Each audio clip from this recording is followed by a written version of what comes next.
We are live from Houston, Texas. Ron Pitts, Charles Davis, Dre Avon. A quick look at the AFC playoff picture. If the season ended today, the Houston Texans would be the #1 seed, but guess what? It doesn't end today. They need either a loss from the Ravens or the Patriots, one of each, and the Houston Texans need to run the table in order to keep that #1 seed. And that's all they're focused on, winning their last 3 games and seeing where they are come playoff time. They know they're in. Could it be better? We'll see. The news this week out of Houston, defensive coordinator Wade Phillips had surgery on Thursday. He is recovering. He will not be back with the team most likely by the end of the season. That man there, Reggie Herring, has taken over as a defensive coordinator. And he'll draw on his college defensive coordinator experiences today, trying to defend the hybrid offense of Carolina, which mixes college and pro elements. Mare kicking away. Quentin Dimps won't even get a chance. That ball is through the end zone, and this is the man of the minute down here in Houston. That is TJ Yates. He is just a rookie, the 5th-round pick out of North Carolina. He is 2-0 as a starter, plus 1 save. He is the 3rd man up, as my partner Charles Davis mentioned in the open. Matt Schaub gone on injured reserve. Matt Leinart gone, and there he is. He did it yesterday or last week against the Cincinnati Bengals and secured the first divisional title for the franchise. Started off on the ground. That's Foster. Foster stacked up quickly. Take a look at the lineups here for the Houston Texans. Jacoby Jones steps in now because the big guy, Andre Johnson, will not play again today. Owen Daniels, dangerous at tight end. And on the offensive line, Chris Myers has been a great acquisition in the middle. Eric Winston, a longtime starter at right tackle. Antoine Caldwell will fill in for Mike Brizell. Brizell broke his leg last week against Cincinnati, not on injured reserve, but out for this one for sure. A pickup of 1 on the last play. Foster, the ball is loose. There's a scramble for the football, and the Panthers recover. So an early turnover on the 2nd play from scrimmage. Foster gives it up. And how's that for irony to begin the ball game? Arian Foster does a terrific job of taking care of the football as a running back. In fact, he was named to the USA Football All Fundamentals team for how well he secures it. But on that play, Jordan Sen, number 57, comes across with James Anderson, number 50, to help pop the ball free. Big turnover early for the Panthers. You saw Anderson there pull that ball away.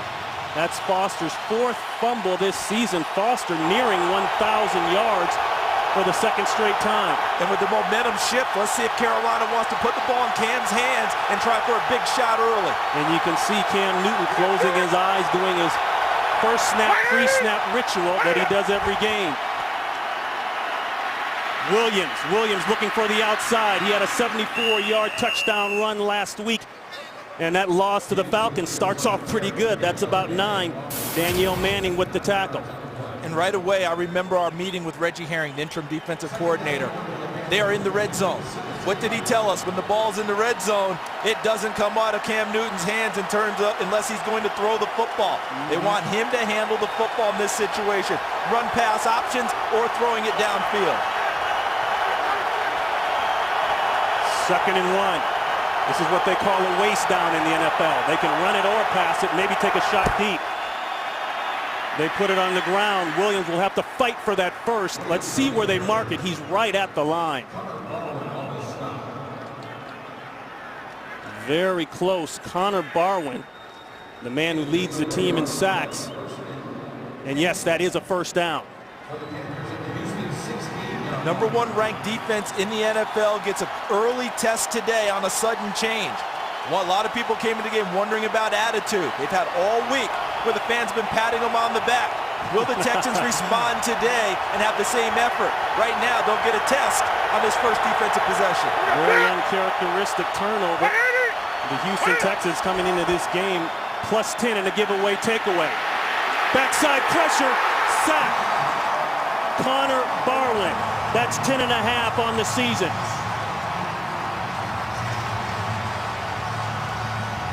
Connor Barwin's having a terrific year, but on that play, Reggie Herring's defense was able to get Barwin the sack because of what? Watch what happens in the secondary. Kareem Jackson locked up there with Brandon LaFell. Look right there, Steve Smith working on the outside against Jonathan Joseph. The result, coverage downfield that allows Barwin to get to Cam Newton. A loss of 10 on the play as you look at Barwin's numbers there. 2nd and long. Going deep, looking for Smith. He's got him. Is he in? Yes. Touchdown, Panthers. He beat Jonathan Joseph 26 yards.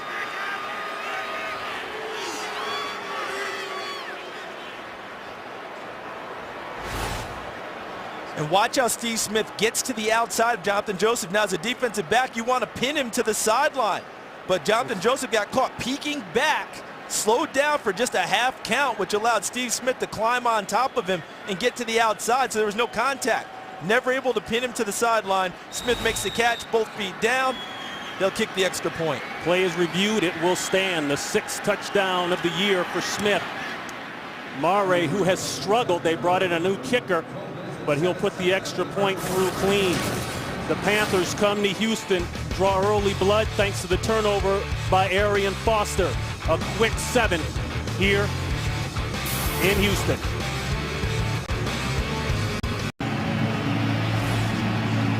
Right here, Jonathan Joseph, no hands on Steve Smith, so he never wides him. Now watch, right there, he stops. Now he's looking back at the quarterback with no contact to Steve Smith. He's got to widen Steve Smith to the sideline and pin him there. When he doesn't do that, Steve Smith climbs on top. Easy pitch and catch, first points of the game. Dimps will sit on this one. Kickoff's not a problem today for Mare. Carolina, they're used to getting off to a lead. Now the question is, can they hold it? 7-0 Panthers.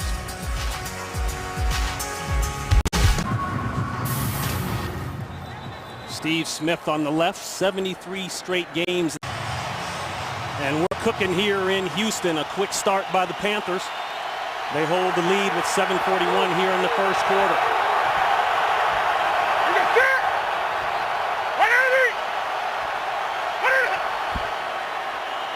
D'Angelo Williams chopped down quickly. That's J.J. Watt. How about Houston and with the improvements they've made? Wade Phillips not here today, but you know he's watching on like a proud papa. Look at the improvements. 30th to 1st, 29th to 4th in points allowed per game. They were last in takeaways last year. They're 5th. And how about red zone? All the way up to 13th from 30th. Total improvement. It all adds up to the #1 defense in the NFL. 44 tackles now for Watt. That leads the defensive lineman on the team, a loss of 1. Smith down at the bottom. He'll get the quick wide receiver screen. Gets away from one. Didn't get away from the middle linebacker, D'Amico Ryans. That's a pickup of 4. And Ron, you know as well as anyone, it's not just one guy arriving and a defense is transformed. Although everywhere Wade Phillips has been, they've gotten better. But talent was there, and they added talent. J.J. Watt, who you just talked about, a first-round pick, he's been added. When you add in Jonathan Joseph and Danielle Manning as veteran guys back deep, that adds to your defense in a big way. Brooks Reed coming off the edge. This team is playing together cohesively, and they run to the football as well as anyone in the league. Watch the right guard for the Panthers. This is how they handle the noise. He'll tap the center when they're ready to snap it. There's the tap. Here's the pressure. Play is stopped. A flag goes down. Our first call today from referee Jeff Triplett. Delay of game. Offense, #1. 5-yard penalty. Still 3rd down. Delay of game. Well, congratulations, crowd.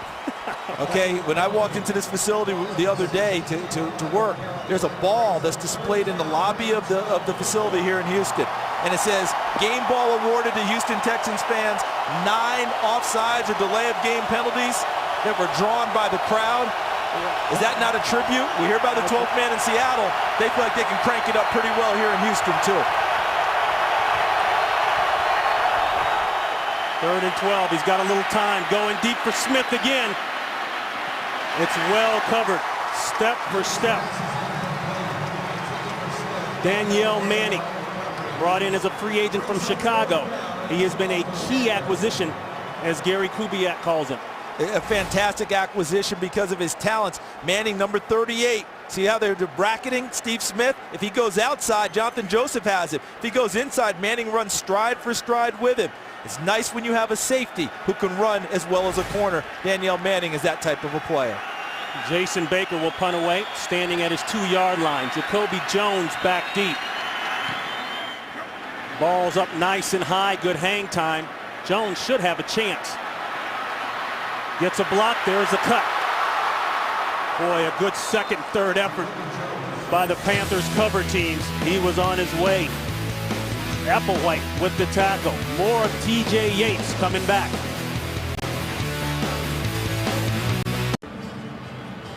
Arian Foster has not been in the game since he fumbled on the first possession in the first quarter. Charles, is this punishment? I don't know if it's so much punishment as much as maybe a message to the team. I think what Gary Kubiak was worried about was they claimed the division crown last week. Would there be any type of a letdown? He's sending a message to his team. He's not going to accept one today. Tate, play action to Tate. Looking deep, it's not there. They check it down. That's Lawrence Vickers, brought in as a free agent from Cleveland.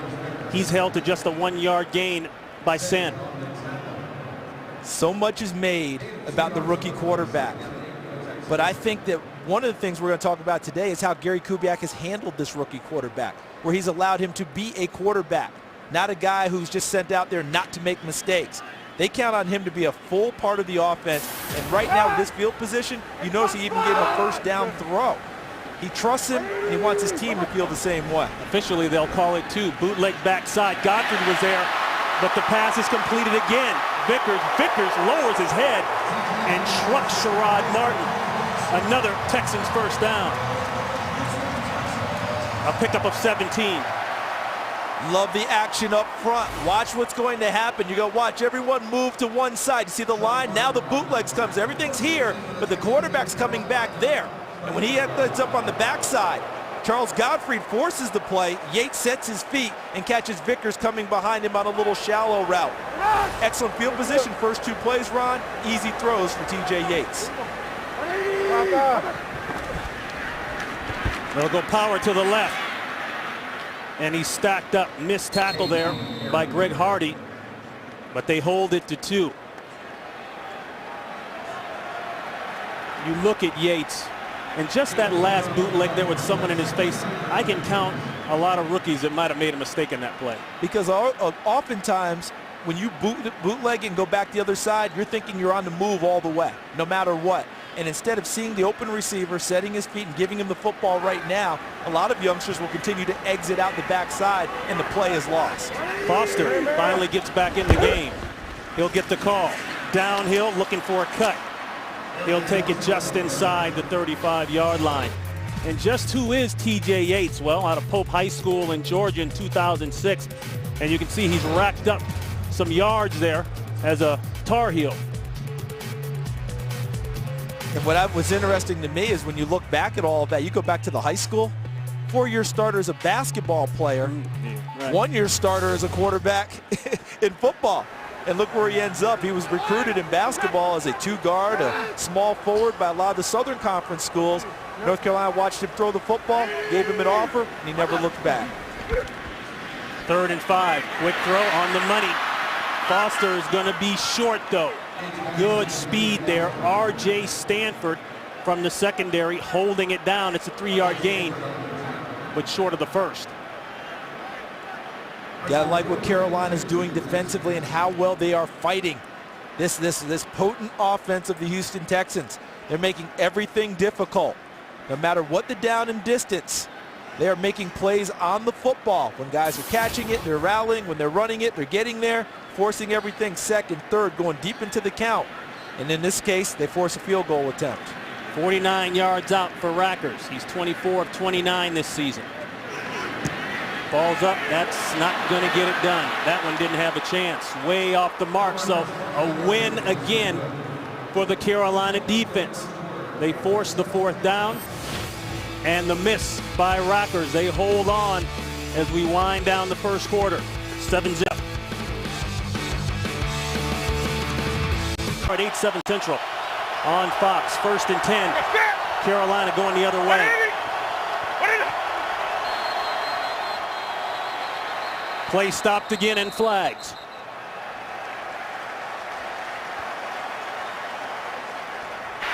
False start. Number 77 in the offense. It's a 5-yard penalty, still first down. That's the rookie Byron Bell at the right tackle spot. On the missed field goal by Neil Rackers, everything appeared to be fine mechanically. Snap was fine. The hold by Turk was fine. He spins the laces away. Just missed the kick.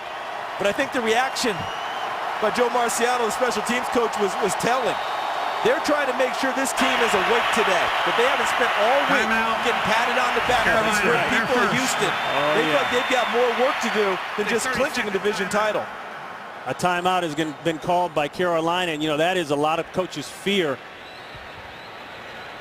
that your team has success, but then you get into, and it's not a bye week situation yet, Charles. They've still got 2 games left, 3 counting this one. You get into that situation where everybody has been patting you on the back, as you say. You get off the plane on Sunday night, thousands of people here at the stadium, and it's just human nature. You're used to hearing that all week long. Then when it comes time to play, it's like, well, you maybe don't have the same sense of urgency. Yeah, you hear this all the time in the college atmosphere. Well, this Houston crowd and community is supporting this team in a college atmosphere. Now will the players respond as professionals? Thank you, we appreciate it. We move on and take care of our business because a home field advantage is here in the stadium and waiting for them in the playoffs if they finish up strong. Newton in trouble, doesn't force it, pulls it down, and will take another sack. Earl Mitchell is there along with J.J. Watt. Take a good look now at what they bring on the rush. All right, let's take a look as we see it.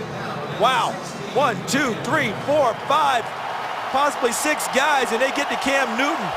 With Cam Newton, people are worried about his legs, so oftentimes they won't blitz him or pressure him. Houston wants to attack him to try and get him in the pocket rather than letting him get outside of it and hurt him downfield. 38 sacks for the Texans. 1 away from setting a club record. Ad-lib knocked away. Glover Quinn's version of the Superman. Let's go out to Los Angeles. Our first update of the day, Kurt Menefee. Well, the Saints still have a chance to be the number 2 seed in the NFC, and this will help. Drew Brees hooking up with Lance Moore. 5-yard touchdown pass. Hey, they're dancing right now, up 7-3 in Minnesota. Hey, I like those moves, Ron and Charles. We like it too. Ron Pitts, Charles Davis, Dre Avent down on the sideline. The noise picking up here in the dome. This is the 3rd and long. They rushed 3 on the last play. Let's see if they bring more this time. They pick it up, the hot one, and it's caught. Steve Smith. And Smith is across midfield, and a Panther first down. Joseph on the tackle, a pickup of 19. Now how about Cam Newton staying in the pocket, Brian Cushing coming right up at him, nice pickup by the fullback inside, and he sticks it right on Steve Smith, headed towards the first down marker, well thrown, caught, and look at Smith get upfield and get the first down. Smith has stepped up, having that special kind of year as a flag goes down. Huddle offense. It's a 5-yard penalty, still first down. Another penalty against Carolina. Boy, those are the killers. Ball now goes back on the other side of the 50-yard line. And we're seeing them hurt themselves with penalties on first down. It makes it first and longer rather than your normal 1st and 10. Too many guys in the huddle now. That guy set it up. 1, 2, 3, 4, 5, 6, 7, 8, 9, 10, 11, 12, 13 in the huddle. Even by my math, that's too many. Well, 3 is too many, and we're not even out of the first quarter. First action today, that's Stewart, part of the running back tandem, and he'll get it across the 50. He'll pick up 5. You have a team that's still trying to find itself in Carolina that wants to be good. They're kind of a hybrid offense, some college stuff, some NFL stuff. They're throwing a lot at a rookie quarterback. But at this stage of the year, you'd feel like they'd have it down a little bit more. I think this crowd here in Houston is doing its part in hurting the continuity of the Carolina offense early. I agree. Last play most likely of the first quarter. Pressure inside and outside, got it away. Olsen wasn't quite ready. He had to hurry the throw, but a flag that most likely will be a roughing the passer. Brooks Reed came with the pressure. Yeah, it came from the referee. Personal foul. Roughing the passer. Number 56 of the defense. Blow to the side of the neck. 15 yards, automatic first down. All right, Jeff, he calls it. This is the end of the That'll first move period. it up for Carolina. And that is the end of the first quarter. The score here in Houston. The Panthers 7, the Texans nothing. Fox NFL Sunday will continue after these messages and that hit.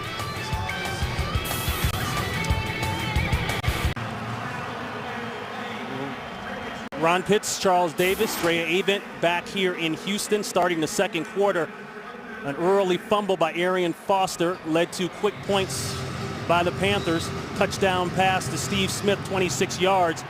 It's been 7-zip. We just received a quarterback late hit. And look at this, a little wildcat, Cam Newton down at the bottom. D'Angelo Williams fakes the handoff, and he'll get busy for about 2 or 3. Ryan's on the tackle. And the interesting thing is that most quarterbacks, when you take them out from under center and put them out wide in the wildcat, you're not really worried about it. The only thing you're worried about is if they do like a double pass and want a little bit of a trick play. That's right. But with Cam Newton, he can actually catch the football. Had some catches at Auburn, caught a 27-yard pass this year. So you've got to be even doubly careful with him. Not just a trick play, but he can actually be a part of the offense if they decide to throw it downfield.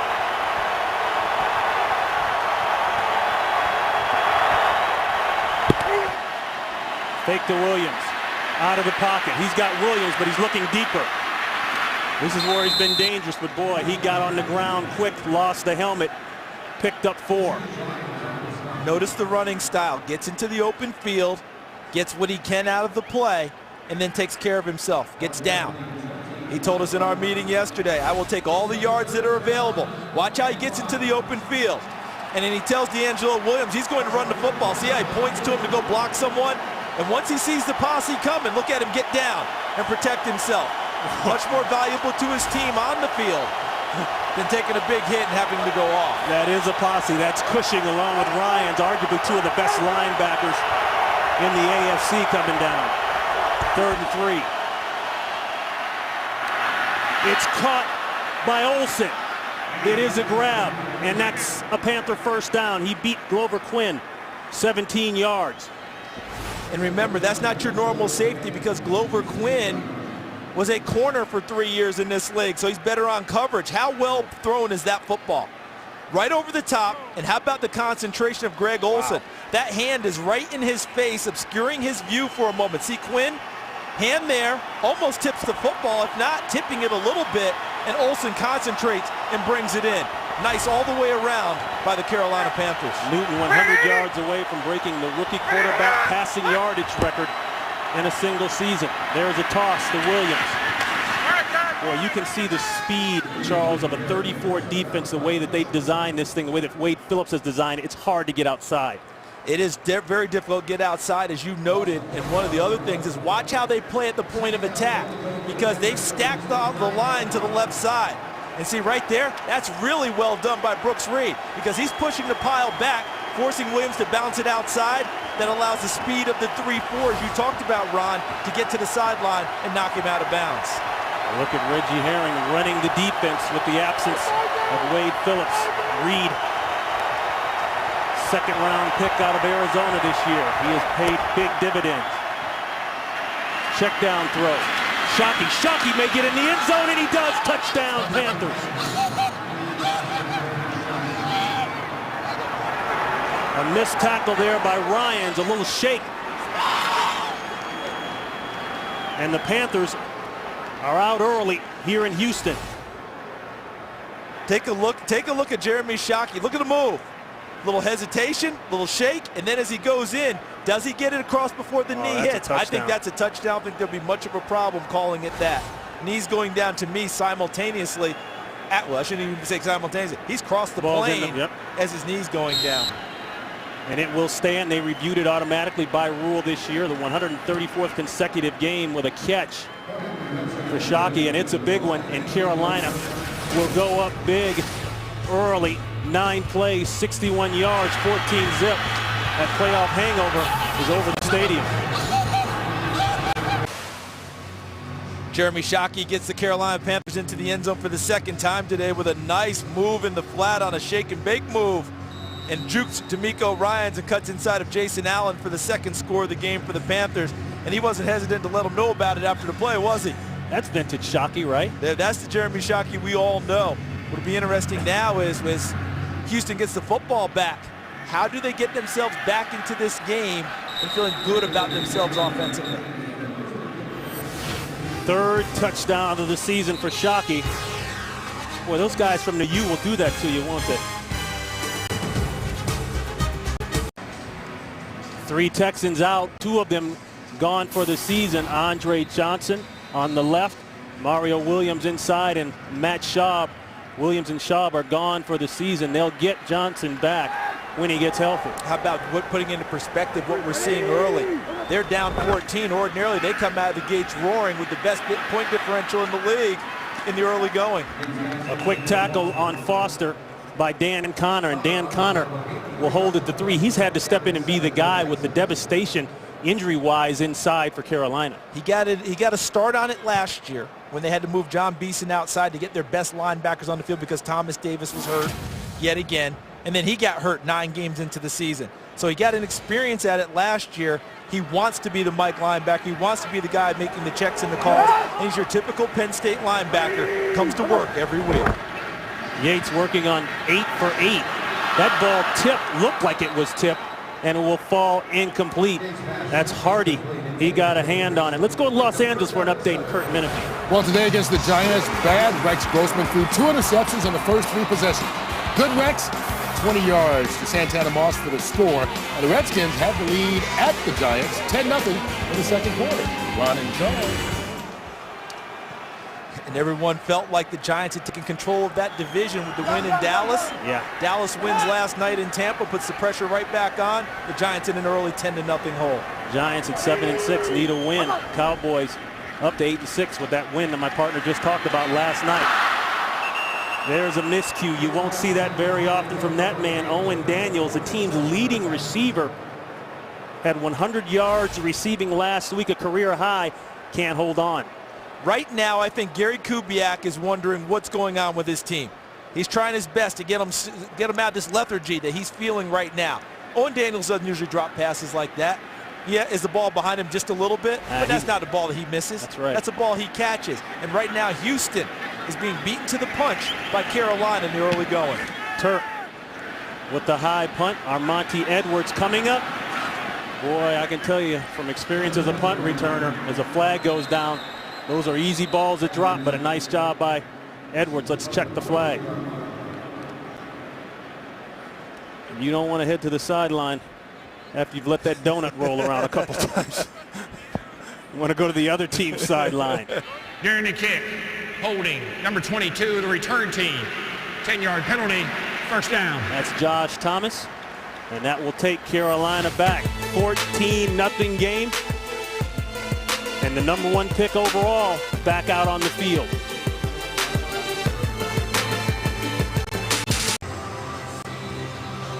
Look at this, the head coach of the Houston Texans, Gary Kubiak, talking with his offense after another empty possession. And it doesn't seem like he's being real animated. I think he's being right to the point with them. Are you satisfied? Division title, that enough for you? Is this how we're going to go out and play? I think he's challenged them a little bit in his low-key way. First and 10 pass, Newton.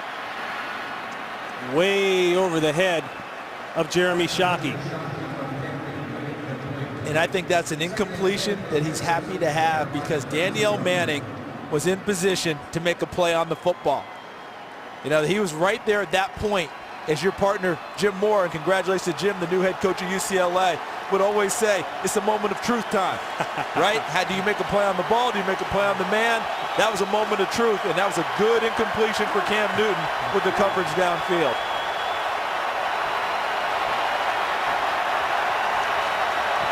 Texans playing a 3-deep zone. There's a quick toss to Stewart. Stewart with the cut and hit shoulder to shoulder at about the 39-yard line. Looked for a while there that Stewart was going to break that one, but look out, here comes D'Amico Ryans, recovering nicely after that devastating Achilles injury last year. That's a pickup of 7. We had a chance to talk with D'Amico, and he says he's just now starting to feel like himself again. With the Achilles injury, the OTAs and mini camps missed, the lockout, couldn't get the same medical attention, just now working it out. Ryans checks out on this 3rd and 3.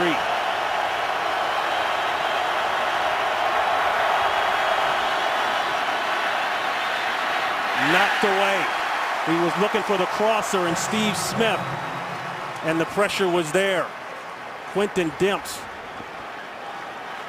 And Carolina will punt it away. That was good fundamental football by the Houston Texans, because Cam Newton stands in the face of the pressure well and delivers. But look, right there, Dimps, as you talked about, Ron, gets his hand up in the passing lane and bats the football away, forcing the punt to give the Houston Texans offense another opportunity. Baker will punt it from about the 30-yard line. This is Jones. Jones shakes the tackler. Won't shake those. Captain Munnerlyn, 47-yard punt, 7 yards on the return. Texans offense trying to get something going. Unfamiliar territory for the Texans. The 14-point deficit today, the 2nd largest this season for them. Now we get to see if that little talk Gary Kubiak had with his offensive unit had any effect. Because I think at this stage, they're only down 14, remember. Look at this, just 10-16 to go in the 2nd quarter. They can start to run the football a little bit here and see if they answer the challenge to try and get back into the game. This is Tate. He's got a lane around the corner. And there you go, Charles, about a yard shy of the 1st. Well, this January, FS and Fox are your home for UFC action, with more than 10 epic fights on 3 incredible nights, featuring some of the sport's best up-and-coming fighters, as well as title contenders looking to earn a shot at the belt. A month of outstanding live UFC action begins Saturday, January 14th on FX. Like what they did on first down with the offensive line, let them get involved, fire and hit people. I think they continue to do that to try and get themselves settled. This Texans offense a little bit off balance. They call that last run 8. You'll call that one a first down. One thing I noticed, Charles, you look at this offensive line, and with the exception of today, with Mike Brazel out and Antoine Caldwell in at the right guard, they have had the same starting offensive line unit throughout the season. That's key. Key continuity, get to know each other, because let's face it, an offensive line working together is like a good conga line. All right, when everything's working together, everyone's moving in the right direction, you're kicking left at the same time, you're moving right at the same time, and then these guys firing out and hitting people, that's what they want to do right now to try and get this unit moving. Foster with a cut. Good job of keeping the feet there by Connor. It's going to be a nice run by Foster, but you don't realize how many guys have taken that move and looked silly. That's a pickup of 6. I agree with you totally on that. Connor in nice position, but how about Arian Foster running with some determination there? I think that determination is starting to seep through the offense.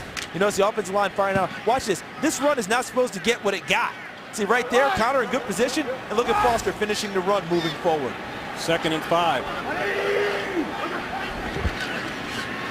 Play action. Flip outside to Vickers. Vickers should have the 1st. He just got it. Sin drives him out of bounds.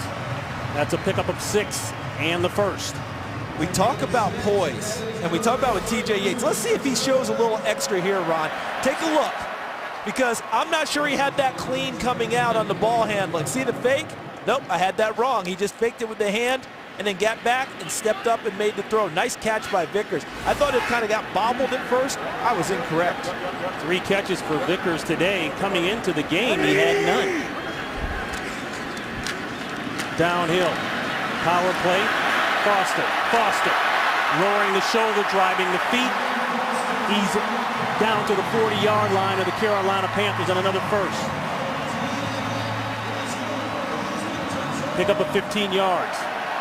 And what we're seeing now is the residual effect of a team that's trying to wake up, because they got challenged by their head coach. What are we going to do? This series, they've come out and run the ball on every snap except for one. And look at how it's paying off now. Arian Foster, benched early after a fumble, has come back into the game and is running like the 1,000-yard runner we know he is.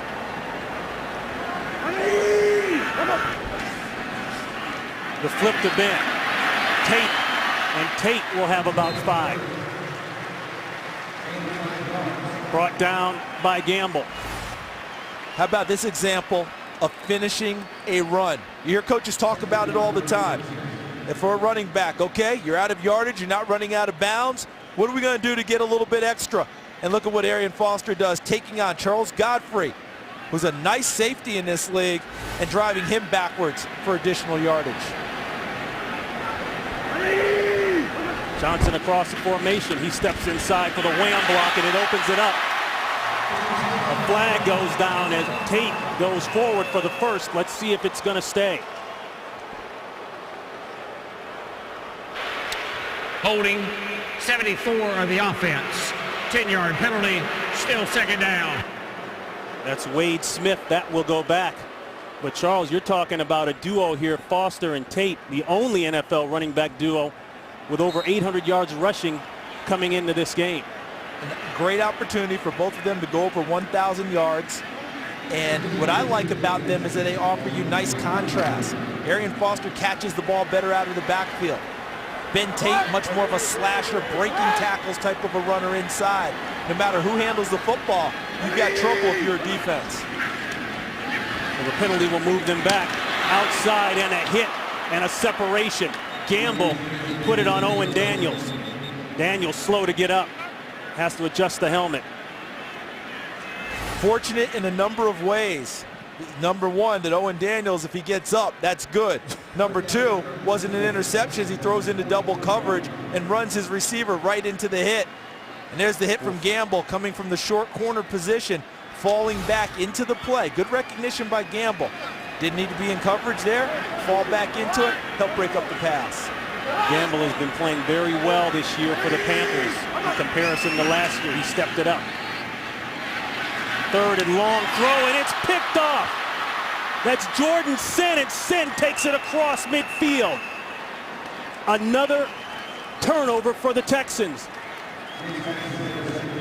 And for Yates, that's only his second interception as a starter, and boy, he's getting an earful from Kubiak. He wants to know what he's looking at. What are you seeing? And one of TJ Yates' strengths is pre-snap recognition. Able to understand where he's supposed to go with the football. But on this play, Gary Kubiak wants to know, because this one, he's trying to find where the receiver was. There was no receiver in the area there that Gary Kubiak could see on this one. And Jordan Sin sitting in the short zone. If he's trying to get it to Walter, Kubiak saying you should have seen Sin in the short zone underneath. Couldn't get it over the top of it. First interception of the year for Sin. Sin, really, Charles, has been all over the field along with Connor. They've made a lot of plays. And there's a play in the backfield. Williams didn't have the chance. Antonio Smith, 8-year man out of Oklahoma State, brought here by way of Arizona, will force a loss of 2. Charles. Let's take a look now and see what he's going to see. There's Sin right there. So he's in his line of sight. And now as he's trying to throw the football, he wants Walter back here on a cross. But instead, Sin, who comes underneath, is not really in the vision of TJ Yates, and that's going to be a question Yates will have to answer when they watch film. Kareem Jackson checks in the secondary after about 3 series out. Second and long. Fake to give, holds the line a little bit. Newton turning the corner. Boy, you want to talk about what he can give you as he flips the ball toward the direction of Ryans. That play is dead for all intensive purposes. What he gives you when he gets out into the open field, because a lot of quarterbacks, as they get to the sideline, that's the end of the play. He just steps over the sideline, end of play, go on. But he's able to turn it upfield and gain additional yardage. And how happy is he? Back near where he went to junior college, Blinn Junior College, about an hour from here. And we met with him yesterday, said he was going to have dinner with some former teammates and reminisce about the national championship they won there. A pickup of 11.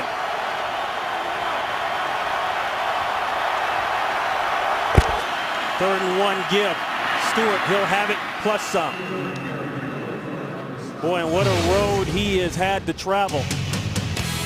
Started off at Florida. That didn't work out. He was behind a guy named Tim Tebow. You heard of him. Goes to Glenn Junior College, wins a national championship. Goes to Auburn, wins a national championship. And a Heisman Trophy. Oh, excuse me. Oh, right. yeah, don't forget that part, too.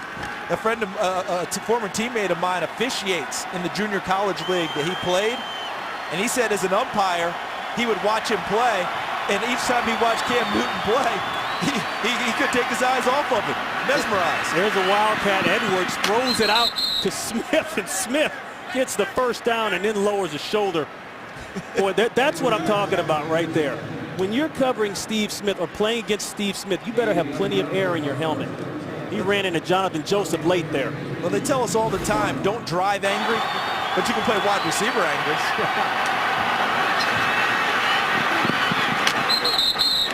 Who changed directions? And how about Steve Smith? Forget going out of bounds. Talk about finishing a run. That's what he tries to do all the time. Moving up on all the top NFL receiver list is Steve Smith. That's a pickup of 11. Boy, that read option now starting to get some mileage, and that's something that the now defensive coordinator Reggie Herring for the Texans talked to us about. He said, they're cheating. It's not fair. People are bringing back this run and gun read option, and NFL coaches aren't used to defending it. And he was a longtime defensive coordinator in the college ranks. He saw Woody Dantzler do it when he was at Clemson. Okay, he was at Arkansas. He saw this happen many different ways. Watch the wild hog with Darren McFadden and Felix Jones being run that way. He thinks he's got a plan for it, but Cam Newton sometimes defies plans. Cody on the last tackle. Pick up a 5. This is 2nd and 5. Flag. False start. Number 69 of the offense. 5-yard penalty. Still 2nd down. Second false start today. That's Jordan Gross, the left tackle. They didn't have him last week, battling an ankle. They've got him this week. And take a look at the handoff. There's the mesh point, Cam Newton to Jonathan Stewart. That's that read. See, he's reading Brian Cushing. Boy, look at the do I eyes hand of it off Cushing. or do I not? But after he did it, Cam Newton was shaking his hand a little bit and looking at it. Wonder if maybe the finger got yanked as he tried to hand the ball off inside. Well, a great shot there by our producer, P.T. Navarre, and our director, Derek Manning. The eyes of Brian Cushing. Ball bounced off the shoulder pad of Gross, and it's picked up by Legadou Nane. Boy, that's a crazy play. When things are going well, they're going well. That's a pickup of 7. And Gary There's Kubiak no wanted to foul know. for illegal touching if there was an unintentional hit on the back. No, Third down. Yeah, that's what he wanted to know. He said, how can it be completed going off the back of the receiver, but unintentional on the pass, and it worked out for the Panthers. And that is the 2-minute warning. The 2-minute warning. Panthers off to another patent. Good start. Rather they say you'd rather be lucky than good.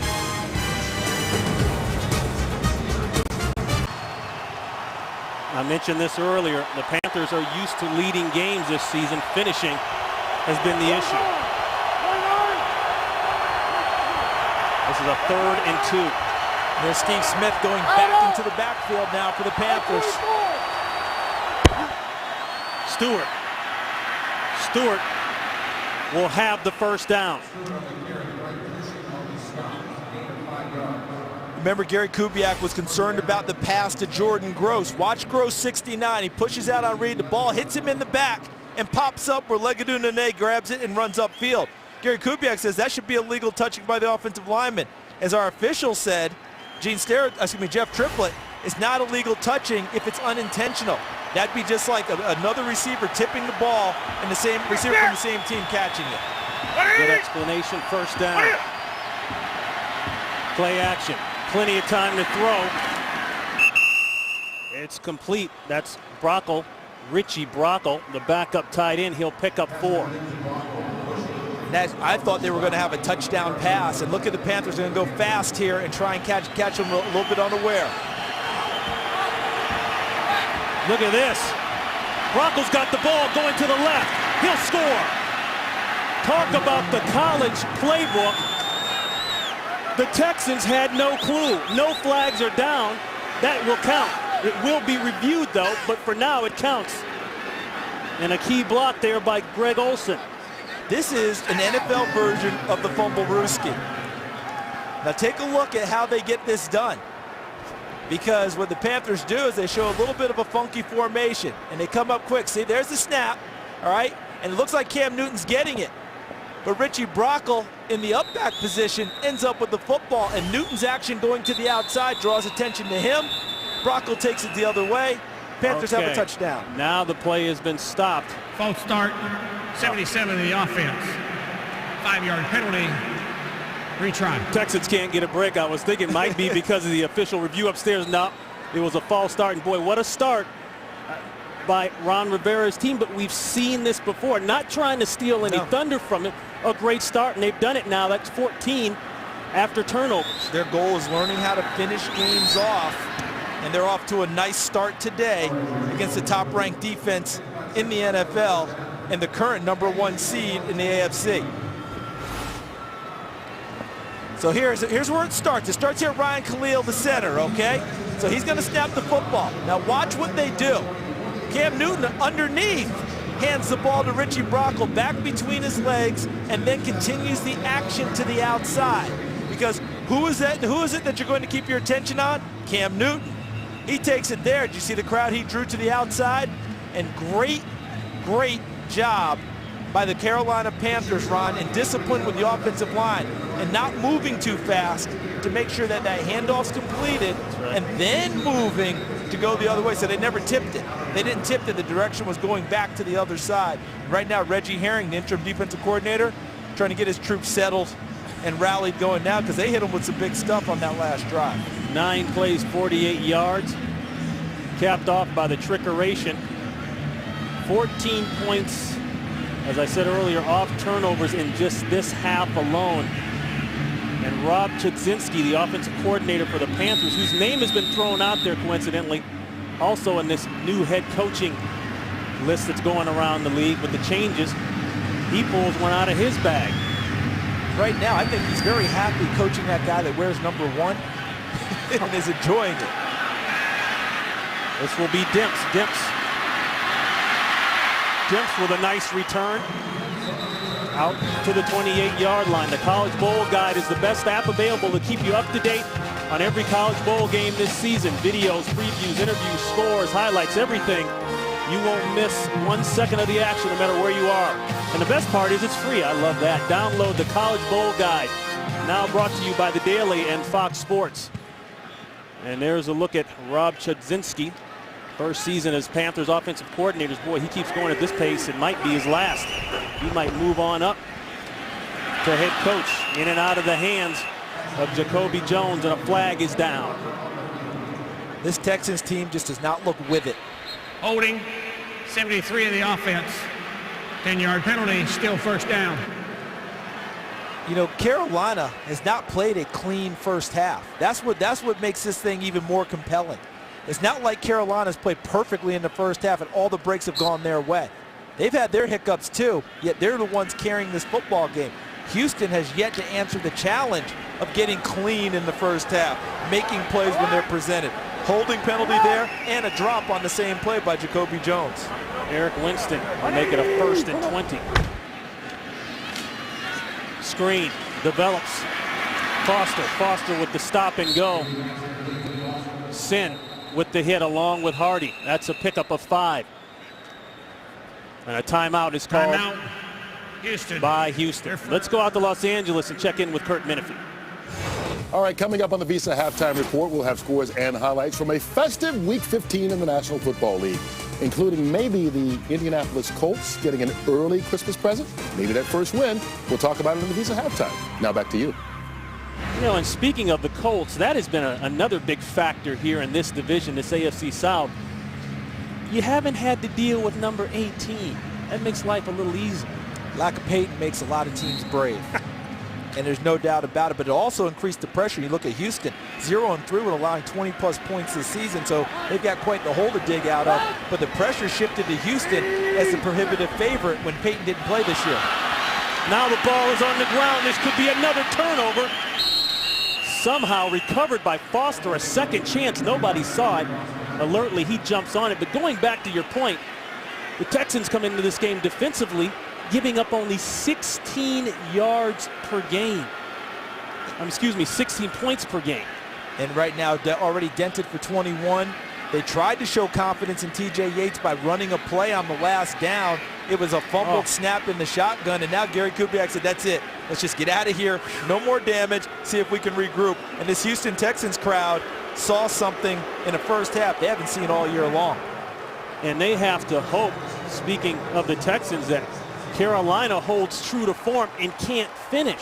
Last week, they led Atlanta 23-7 and folded in the second. Right now, we go out to Los Angeles. It's the Visa halftime show, which starts right nothing. 21-zip here in Houston.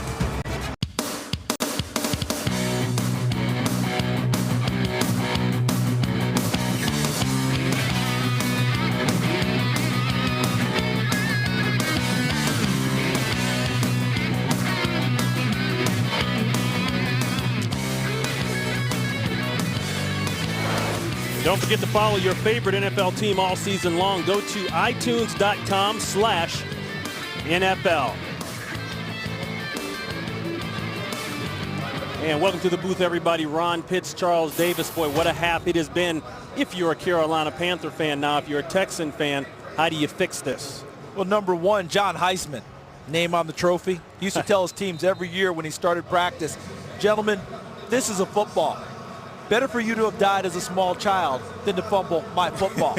Well, it started with a fumble. Arian Foster gave it up early. Right. They turned it into 7 points. Later on in the half, miscues. Not catching passes by the Houston Texans, right? Dropping the football by T.J. Yates in the shotgun formation. The football has been a problem for the Texans in the first half. They must take care of it and find a way to get back into this game. Remember, it's 21 points, but they have the whole second half. Let's go down to Drea Avent. Hey, Ron. Well, I talked to Coach Rivera, and he said he loves the energy that his team came out with on both sides of the ball, determined to make an impact early and often. But when I asked him about the positive efficiency in the red zone offensively, he said, hey, it doesn't even matter unless we can come out and show that we can finish. That has been our Achilles heel. We have to show we can come out and finish today. That is going to be the key. And he said we need to cut down on the penalties. And as far as Coach Kubiak, he said he loves the pressure that they're getting on Cam. They need to continue to try to get his jersey as dirty as possible. But on offense, they need to get more out of drives. They need to get into more of a rhythm. They need to settle down, and they need to get this crowd in the game so they can really try to make things happen, guys. Absolutely, and let me give you an idea exactly what Ron Rivera was talking about in the loss to Atlanta last week for Carolina. They started the game with 23 unanswered points. They ended up giving Atlanta 31 unanswered fourth quarter points. Kealoha Polaris will kneel on the S, and they'll take it at the 20. And look at the first half numbers. And look what jumps to me. Points off turnovers for Carolina, 14-0. Plays in opponent's territory, 21-7. Carolina's up. And look at the red zone. 3 for 3 in the red zone, 0 for 0 for Houston. The Texans offense, down 21. They can still run the football. People think, oh, you got to throw it like crazy. They don't have to do that. But it starts here. This first drive of the second half, offensively for Carolina, can go a long way towards establishing them with an opportunity to win this game if they're successful bringing some points up. LaFell in motion. The give to Williams. Williams almost stopped in the backfield, and he doesn't quite make it past the line of scrimmage. Cushing is there. No gain on the play. Partner, to go back to what you're talking about, look at we can see it in Cam Newton's stats. You're talking about Carolina holding a lead. Look at the first half numbers: 6 touchdowns, 1 interception. All right, since week 10. Look at that. Let's look at that. 0 and 6 in the second half. Everything goes down. That's what you're talking about. Can they play with a lead and find a way to win it, especially against an elite team as the Houston Texans?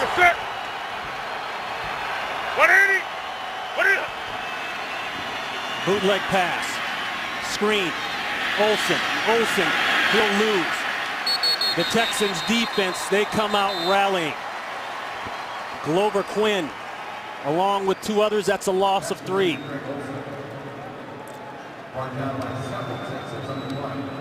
And I think on this snap here, 3rd and 13, Reggie Herring's philosophy and reputation as a defense coordinator in college was to attack attack, attack. Not much of sitting back. I did see him rush only 3 a couple of times in the first half. I think he goes after him here.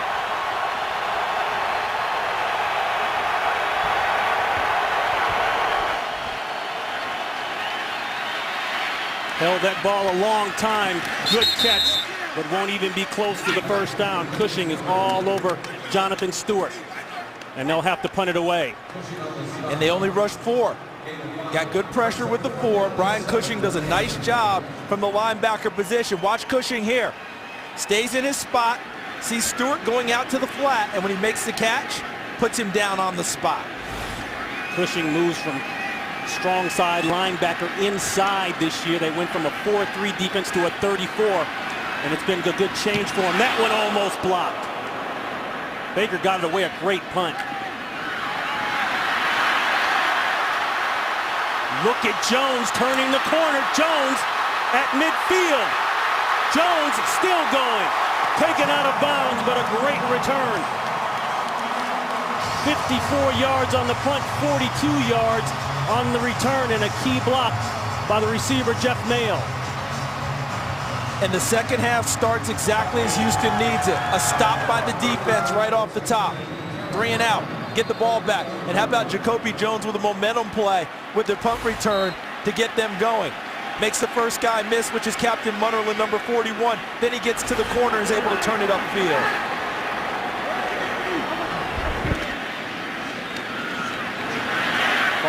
Foster will have a nice gain on first down. That will be 5. Charles Johnson will bring them down.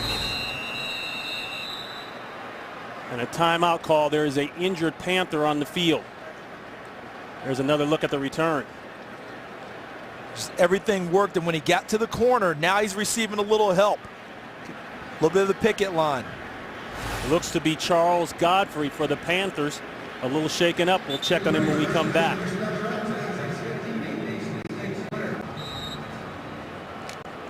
Godfrey able to walk off, still in pain, as you can see. Jordan Pugh, the second-year man out of Texas A&M, hails from Plano, Texas, will get the call.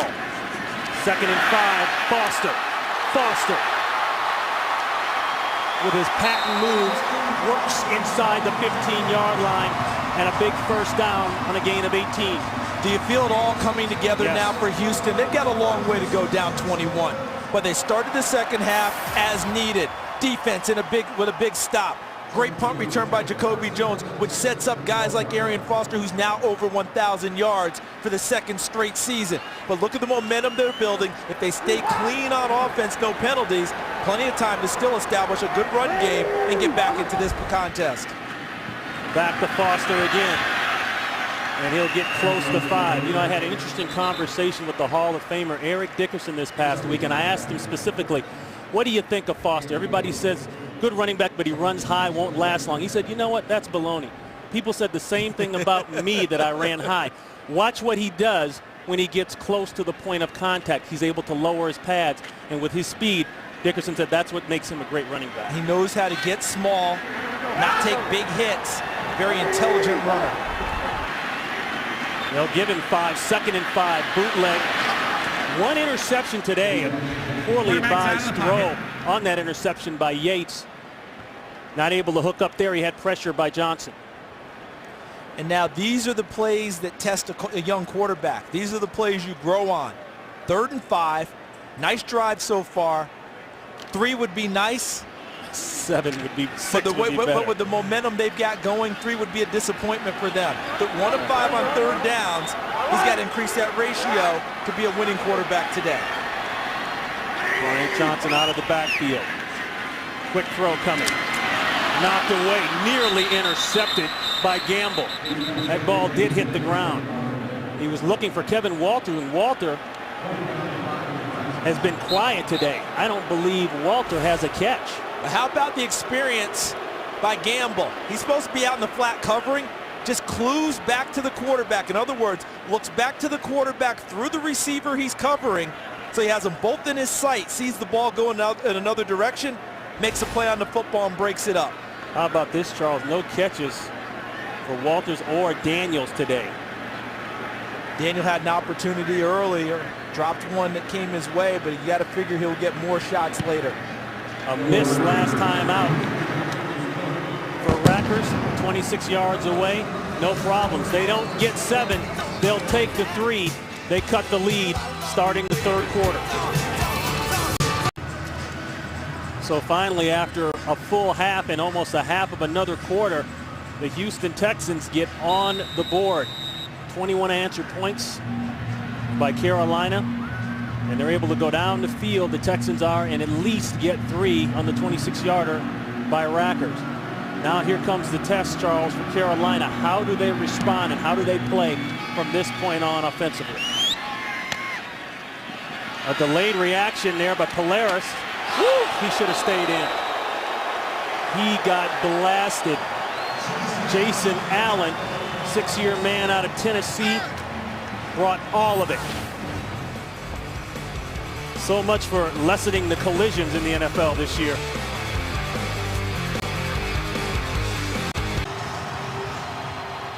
That last hit on the kickoff, courtesy Jason Allen.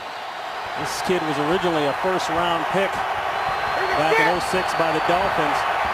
Now here running down on special teams and making an impact, no pun intended. Bootleg.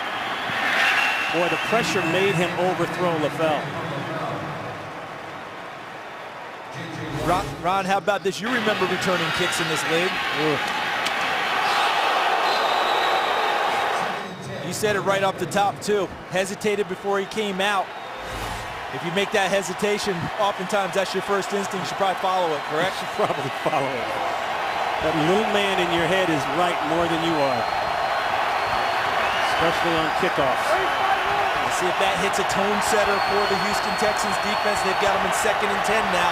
Carolina has to play full out, not play to protect anything. Delayed draw, there it is.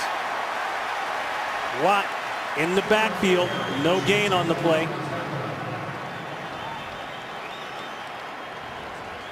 Don't forget, you can get coverage of every NFL game with NFL Mobile. Just pick up your phone, call ** NFL right now. We talked about Gary Kubiak being maybe the NFL Coach of the Year. There's Reggie Herring, who's the interim defensive coordinator. How about J.J. Watt and the acquisition made by the general manager, Rick Smith? We're getting Watt in the first round. We just saw a big play from that big defensive lineman.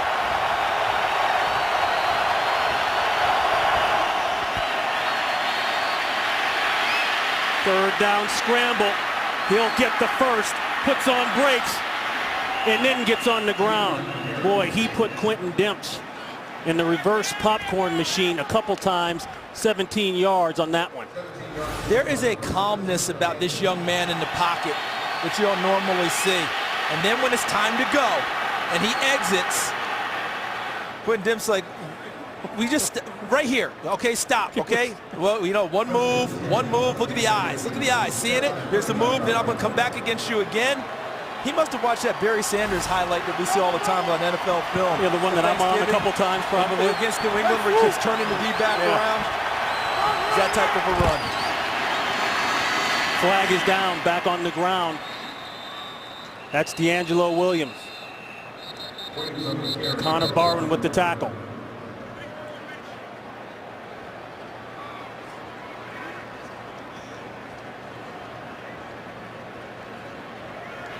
Angle formation offense. The wideout covering up the tight end. 5-yard penalty. Still first down. Didn't Ron Rivera just tell Drea Avent that to clean up those penalties? But look at the rushing first downs on 3rd down this year. Cam Newton, 21, just got done getting another one. The hard part is when you rush him and you're aggressive, how do you keep him in the pocket? And number 2, Arian Foster on the other sideline today. 7 penalties today for Carolina.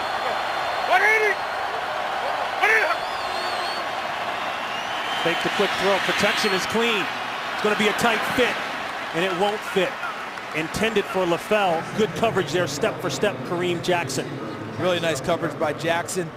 Ball sails harmlessly into the stands, but Cam Newton, when you take a look at when he walks into a meeting room with you, I think it's really hard for people to understand just how he fills a room. He has presence. about him. When he walks in, you know he's there. The second part is he's every bit of that 6'6", whatever he's listed, and I think he's probably even bigger. And then he hooks it like he weighs about 200 pounds instead of the 248 he's listed. 6'5", 248 listed. And he's got quick feet. Second and long. That ball is knocked out. D'Amico Ryans. Shockey had it. Then he didn't have it. I guess that trash talking doesn't go very far. That was really nice coverage by D'Amico Ryans to be able to go as deep as he did into the secondary and end up making the play. Because he's looking back. You'll see him come into the play now. He will come right here. There he comes. Excellent job on the read. Knocks the ball free. Ryans remembered all of that trash that Shockey was talking after the touchdown in the first half. 3rd and 15. The shovel play. Stewart won't have a chance. Bring on the punt team. Here's where it gets difficult for the Carolina offense. 21-3. You don't want to make a mistake deep. But unless they start to puncture this Texans defense in the second half and hurt them with the pressure they're bringing, they'll just increase the pressure. Because right now, Houston's not really respecting a whole lot. They're the ones getting the jump now in the second half, as Carolina did in the first half. Carolina cannot play turtle and just tuck in and try and survive the second half. Jason Baker with the punt. Off to the side. Based on the last return by Jones, maybe that's a pretty darn good punt. A flag goes down late as Jones steps out of bounds. 49 yards on the punt. Let's check the call from Jeff Triplett.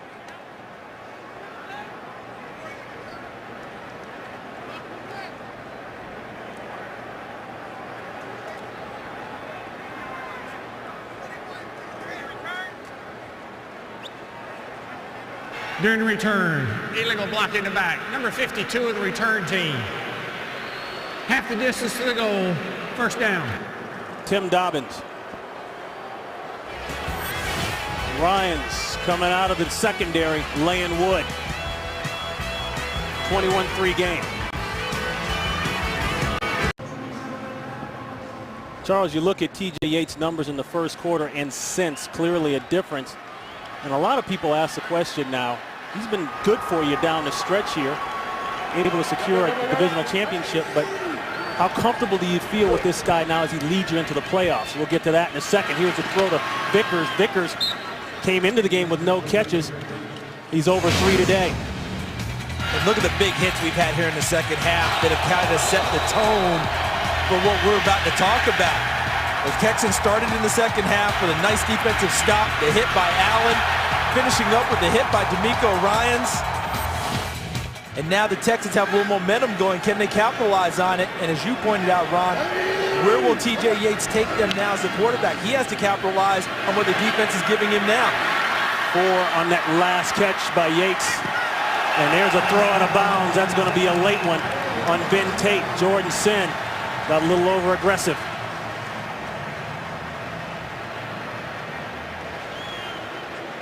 Sin has played a nice game that time. Didn't quite know when to stop. Yeah, a little overzealous. Play was done. He got a little extra on top of it, and it's going to cost his team, I believe. It's interesting how long this huddle's taking. You think it'd be cut and dried. One penalty there. There may be extra things going on that they have to discuss about what happened. See, look, Tate's got a hand on the face mask inside. And then he's got grasp on and take him over the top. There are 2 fouls on the play. Personal foul, face mask, number 44 of the offense. Also, personal foul, number 56 of the defense, unnecessary roughness. Those penalties are offset by rule. Still second down. That's an offset, and that's 57 Jordan Sin. Yeah. Out to Los Angeles. Quick update, Green Bay, Kansas City. Well, the Chiefs' lead was nice while it lasted. It ended in one play. Aaron Rodgers picking up with Donald Driver. 7-6 Packers take the lead for the first time today. That's Rodgers' 40th touchdown pass of the season. Breaking the franchise mark set by you-know-who. Ron and Charles. And those Packers, they're going to get challenged each and every time out. Kansas City struggling, brand new coach, but they're going to play hard today. Can hold on, intended for Bryant Johnson. Johnson getting a lot of run today with the injury to Andre Johnson. And Drea Avent talked with both coaches at the half. And one thing both of them talked about was penalties. Make sure they're playing a cleaner second half, doing things the right way. Well, the Texans just had a big play out in the flat with Ben Tate. And it turns out Ben Tate gets a penalty as well as the penalty of Jordan Sen. It offsets. So instead of a first down and extra momentum, they're into a 3rd and long. And they've got to find a way to get this ball downfield. Throwing it by T.J. Yates is throwing everything short. And Carolina's snugging up on receivers. They flex Foster wide. Quick throw. Looks as though he's going to be short. Let's see where they mark it. That's going to be the key. First catch of the day by Kevin Walter. He's short. Take a look at Jordan Sen now. He's going to come right up the middle and get into the face of T.J. Yates, making him get rid of the football. But I think Houston has to find a way to get the ball pushed downfield a little bit more. Everything is a shallow crossing route. Passes to the flat, out in the flat to the backs. The defense is not really being pushed by the receivers of the Texans. Gamble with a nice stop. They're going to measure that. Our line is not official. It's usually pretty close to accurate now. I'll tell you what, it's pretty darn accurate. Best guess. That thing right there, and look at that. That's what we mean. That's why it's not official. But I will continue, Ron, and I will say this. Houston has got to find a way to push a little bit more downfield. Everything is short and underneath right now. Carolina is challenging the ruling on the field of a first down. Okay, so the spot that's what's going to is going to be challenged by Ron Rivera, and you can challenge it as it pertains to a first down. And that's exact. Do you like the challenge, and is this a momentum challenge by Carolina? What I feel like is that Ron Rivera likes field position, defensive coach. If he can challenge and win the challenge here, the field position will snap back in his favor. There's the catch. Tackle. See him reaching, but look, see where the legs were? Boy, that's going to be tough. We are in challenge mode. We'll challenge the spot when we come back. Well, once again, Ron Rivera, his team with a big lead. He has just challenged the spot. It was ruled a first down. He threw the challenge flag. After review, the ruling on the field stands. Carolina is charged their first timeout and their first challenge. Okay, so that will cost Carolina a timeout. And take a look at these shots, because watch Kevin Walter. They're synced up now, so the knee is going down and the ball's being extended at the same time. And what it was determined was that he had enough extension before the knee went down to give them the first down. I think Ron Rivera is trying to find a way to reverse momentum and give it back to his Carolina Panthers team, and it didn't work on that challenge. Tried to go down the sideline. It wasn't there. Wide open. And boy, that has been a microcosm of today for the Houston Texans. Wide open is Daniels. The ball is short, and it's an incompletion. And all this time, what have I been asking them to do on offense? Push it downfield. Yeah. And they did. And then they missed the layup, because that's what it was. T.J. Yates had a wide open receiver that he didn't give a chance to catch the football. That one goes back to the quarterback on that one.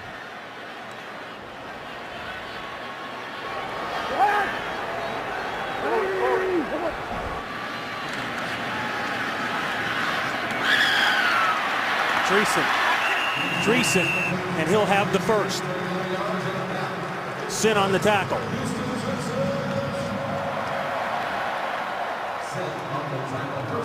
Interesting how after a guy breaks free in the secondary, things loosen up a little bit for you. Yeah. All of a sudden you've got to realize, okay, we got to push it back just a tad. And Dreesen catches one across the middle with a little extra depth than what they normally have been running. They're back to Foster, and it's cut. And Foster about 9.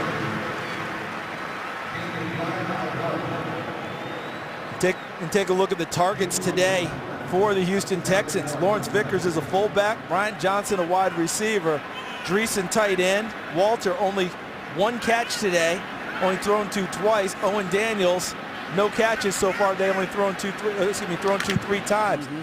Tight ends, backs, the nut primary receivers today for the Houston Texans. 2nd down and 1 situation. Boot out the backside. Looking for a crosser. There it is.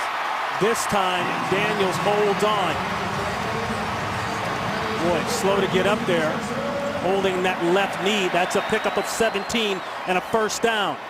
And that's a big league catch too, because watch as TJ Yates boots out and he throws back against his body. All right, the crosser is coming into the middle of the screen. And what he does is he ends up turning around Owen Daniels in the middle of the field instead of continuing him towards the sideline. That's a nice catch by Daniels. That's his first catch of the day. He is limping out there. R.J. Stanford hit right on his knee. Screen, great call, gets a block. There goes Foster. Arian Foster inside the 20-yard line. Key block on the play by Chris Myers to start the screen. That's a pickup of 25 yards. And Chris Myers would be the center, getting out and running a little bit. See, even gets a nice pat from Wade Smith. Watch the middle. He's the center. He's going to get out and run now. Look at him coming out, and he takes out Jordan Sent, number 57, with a nice block, and another nice block downfield by Daniels, the tight end, number 81. Longest play from scrimmage today, 25 yards for the Texans. They're knocking on the door inside the red zone. Flag goes down. Define his speed. Is he deceptive? He is because he's smooth. You know, it looks like he's not going as fast, and then you try and get to Holding, him. number 85 of the offense. 10-yard penalty, still 1st down. We talk about Arian Foster, and then he turns the corner on you, and there's a holding call against Joel Dreesen. It's going to bring that run back. Dan Connor shaken up. Well, I can't imagine Carolina having any leeway with injuries at their linebacking core. They're already down to the 3rd and 4th guys.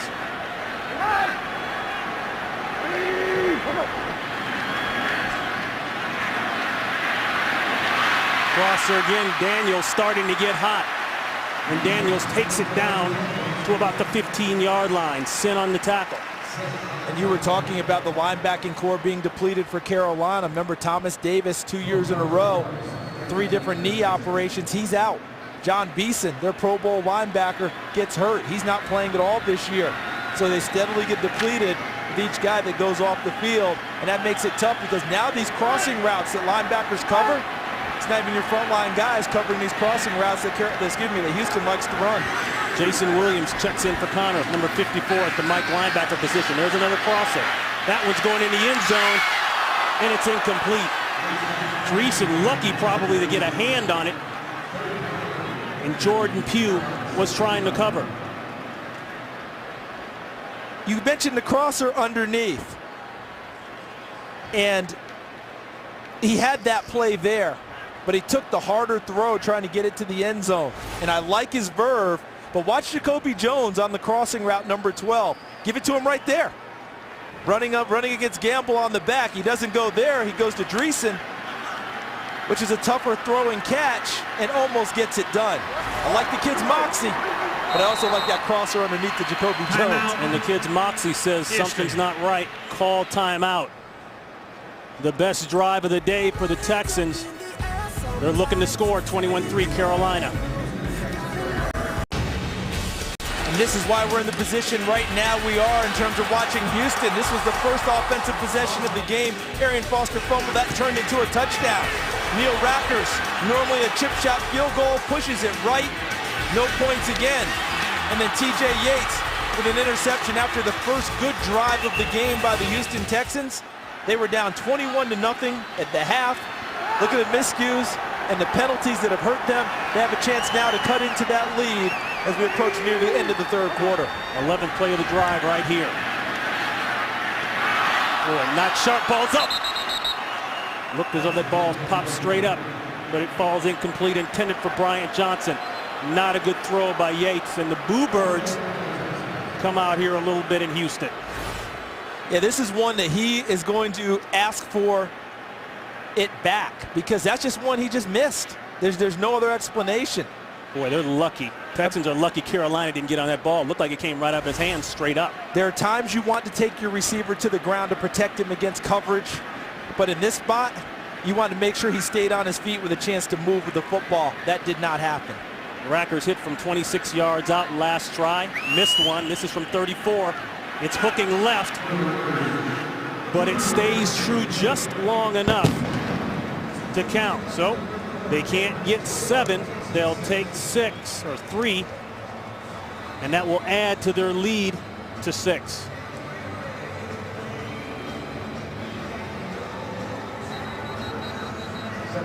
Ron Pitts, Charles Davis. So not quite the collapse yet by Carolina. They've held strong through most of this third quarter. Now here comes the real challenge as we approach the fourth quarter. And it's the way you want to look at it. What prism do you want to look at this? Because one prism says Houston is missing opportunities. They've controlled the whole third quarter, defensively especially. Offensively, they controlled the ball, but they only come out of it with 2 field goals. Now you flip it over. Well, if you want to give some credit, how about some credit to Carolina, holding them to just 2 field goals with all the momentum going their way. Remember the big punt return? Held them to a field goal. Then you come back after this one, another big momentum drive, hold them to a field goal. And Ron Rivera challenged the spot to try and reverse momentum. It didn't happen. So you got to give credit to the Carolina Panthers. They're more than hanging tough right now, but they'll need to increase their offense here as we finish the third quarter. Ron Rivera told us yesterday there's 3 areas that we got to work on to finish. You've already mentioned a couple of them. 1, third down defense, got to get off the field. 2, don't wait for your teammate to make a play. Go make the play. And 3, you just teed it up. Field position, and that spot was about field position. If he could have gotten the ball back at that point, would have felt a little bit more comfortable. If they get the football now, they need a good drive. They'll take it at the 20-yard line. Well, this February, NASCAR's best will converge on the Daytona International Speedway for NASCAR's biggest race as defending Sprint Cup Series champion Tony Stewart and rookie Danica Patrick highlight a full field of drivers looking to take home auto racing's ultimate prize. Fox Sports is proud to bring you exclusive coverage of the Great American Race with the 54th running of the Daytona 500. That's February 26th, right here on Fox. Now, when you played, partner, you had a certain number you wanted to wear, right? I mean, That's you got right. a little superstitious. How about the defending NASCAR champion? Got a new number. Got a new number. From 20 to 14. Talking about Tony Stewart. When you have that kind of money in the bank, I guess the number doesn't matter. What does it matter? The bank account number matters. Change it up. Pressure. Got it out of the pocket, or he was out of the pocket and got rid of it and avoided the sack. The pressure is coming now. Reggie Herring wants to get after him, okay? Watch Cushing right up the middle. Slips through the block on the inside by Handgartner, number 63. And the chase is on with Brooks Reed. But how about the presence of Cam Newton? Understanding, outside of the pocket, he can get rid of the football with no penalty if it gets back to the line of scrimmage.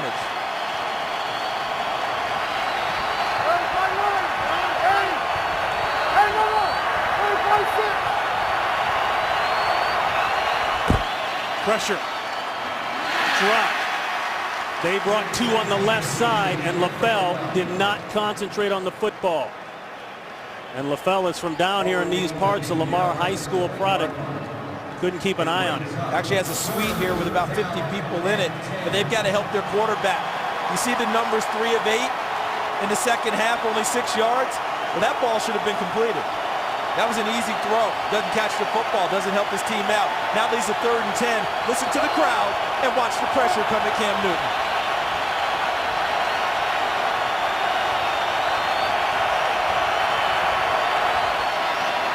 Steve Smith has one-on-one. He goes the opposite way. And it's well covered. Intended for LaFell. Perfect coverage. Jason Allen. And that will bring up 4th down. Well, on 3rd and 10, who's your go-to guy? You go to your best receiver. That's who you want to go to, Steve Smith. Jonathan Joseph, who's had a very nice year here in Houston. has nice coverage on him. So you look to the other side, LaFell working on Jason Allen, who has had a career rebirth since coming to Houston. 10 interceptions since he's arrived in town.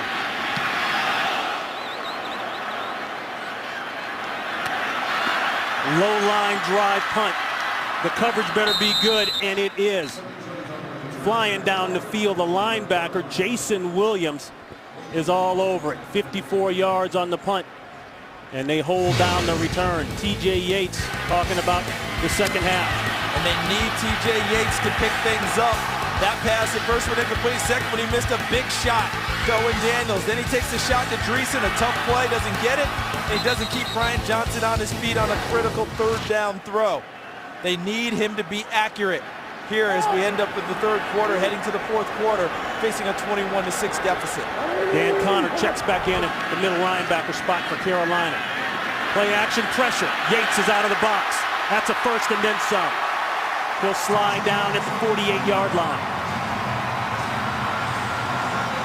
15 yards on the scramble as you look at his numbers.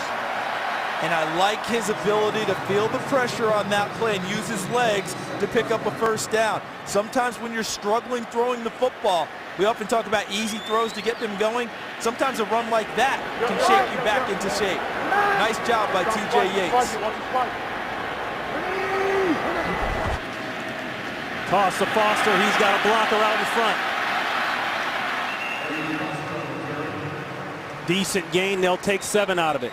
And you remember last week at Cincinnati on the last drive, the 17-yard scramble on third down, picked up a critical first down done by T.J. Yates. He does it again today. Boy, this could be a big loss for Carolina. That looks like Charles Johnson, and Johnson has probably been the most consistent player maybe on the entire team, at least defensively. Came into the game with 9.5 sacks, leading the team, 10.5 tackles for loss. That led the NFL. Yeah, he had 18 sacks in his last 20 games coming into this one. He's their #1 pass rusher working against Dwayne Brown initially, and he gets chipped. Crack. All right, you see that coming down inside is Brian Johnson, 89, and that let Dwayne Brown get out and run a little bit at the tackle position. Left side of your screen, that block on the inside, well executed, and Dwayne Brown gets out there. And you know those big offensive line love to run downfield and hit smaller defensive backs. Dwayne Brown having a Pro Bowl type year at left tackle for the Houston Texans. Yeah, and they have focused on Johnson. 1 tackle today. This is that old crack seal. Somebody's got to yell crack. So watch, it'll come right in here to end up hitting. Crack. There it is.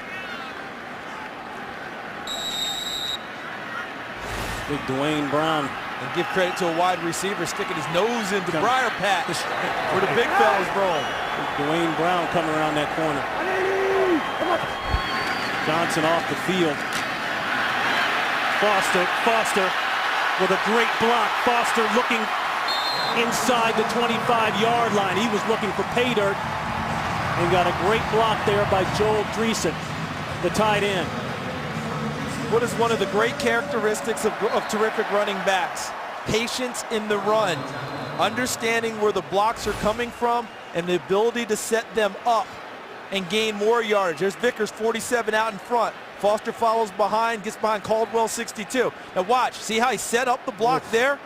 That allowed Pugh to get blocked, and that allowed him to get to the sideline, makes the cut inside, and gets all he can out of the run. Great vision by Arian Foster. Sherrod Martin took him down, but not before he got 22 yards. And you see his first half starting off with that fumble on the first possession, and the second half. We've got another Panther shaken up. That's Pugh. Pugh got pounded, or I should say he got on his heels and got knocked backwards by Dreesen. Remember, he came in for Charles Godfrey, the starting safety.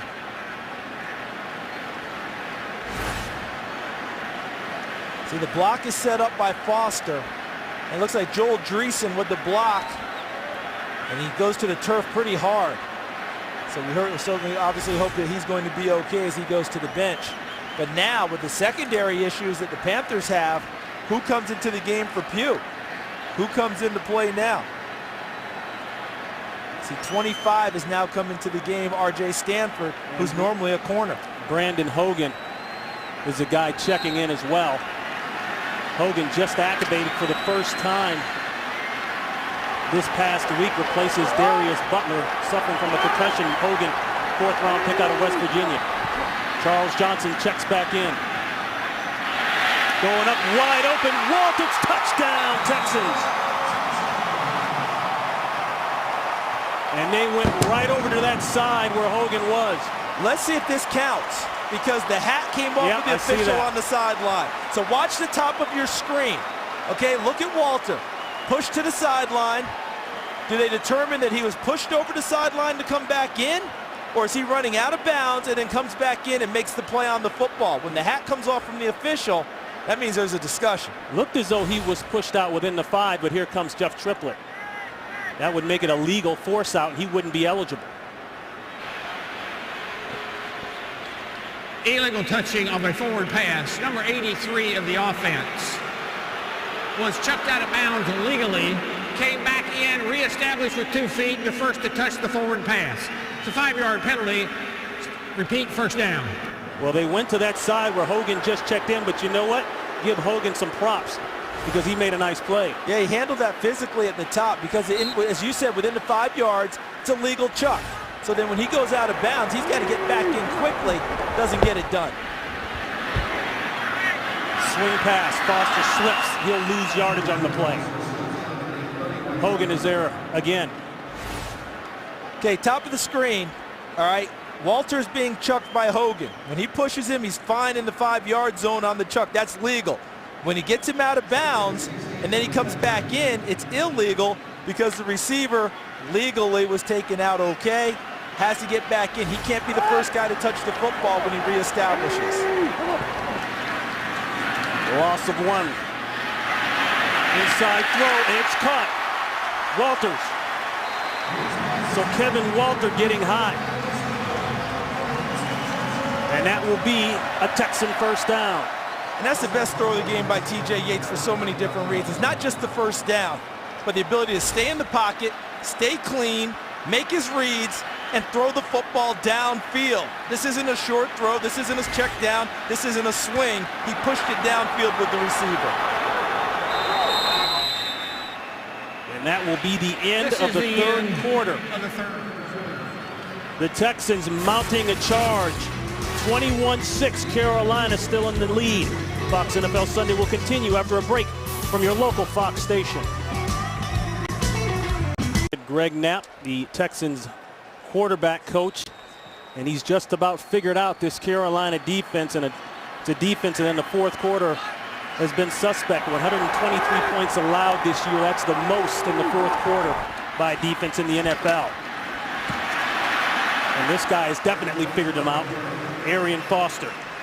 And this is no longer field goal territory for the Texans. This is 6 or bust as far as I'm concerned. But Greg Knapp helped get T.J. Yates ready by spending extra time with he and the other backup quarterbacks before they got their chance. He and Matt Leinart. He teaches by Socratic method. Questions all the time. Did you see what Matt Schaub just did? Why did he go there? What did he do with that? Help them get ready for this spot that they're in right now. Foster over 100 with that last run. Now looking to get over the end zone. Is he there? No, he's short.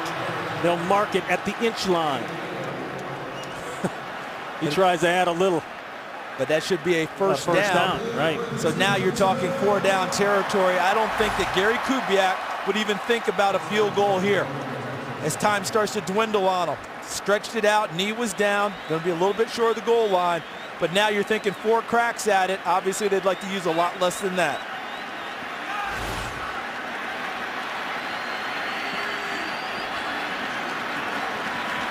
Foster dives through for the touchdown.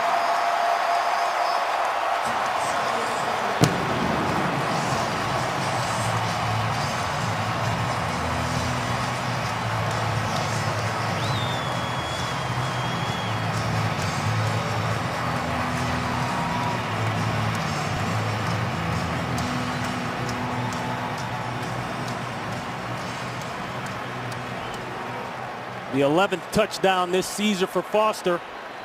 And boy, he's come a long way from that opening possession fumble, huh, Charles? And coach let him know right away that was unacceptable. Missed the next couple of series, but since that time has come back and played the way they've come to expect Arian Foster to play.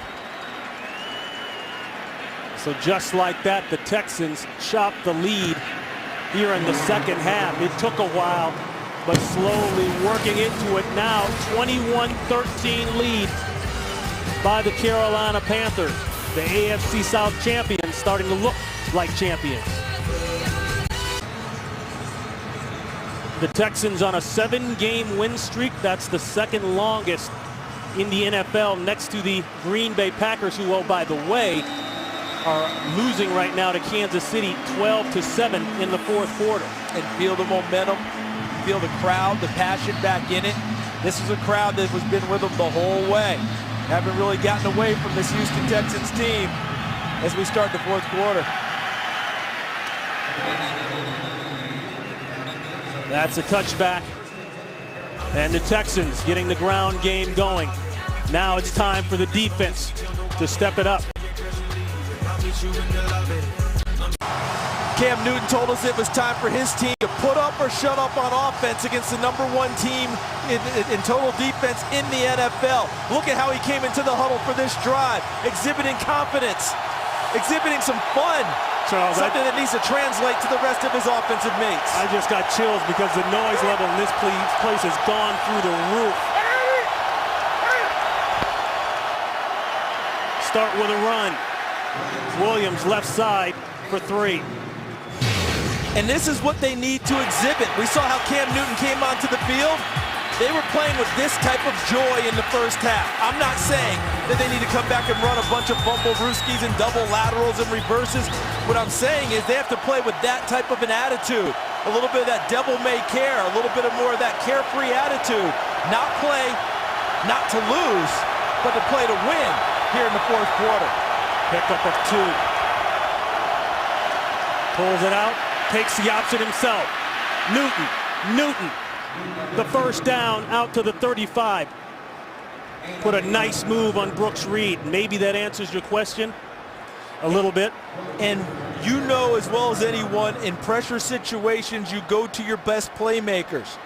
If I'm not mistaken, that was the first called run of the game for Cam Newton. Tight spot, they needed him, they dialed up a play for him.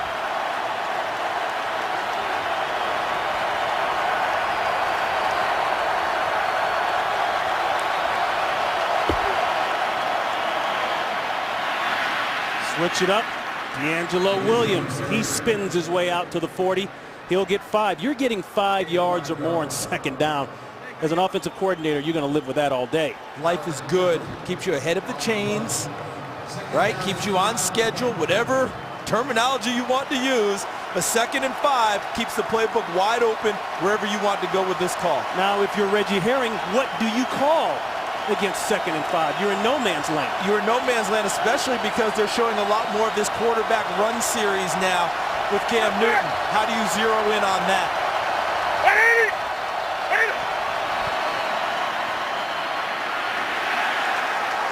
All over the run. Ryans is there with Cushing. A pickup of just 1. They went back and went conventional. 1 back in the backfield, line it up. No real quarterback run threat. Watch number 56, Brian Cushing. Mugs the line of scrimmage, approaches it and is there at the snap and ends up making the play as he gets past Handgardner, unable to stop him.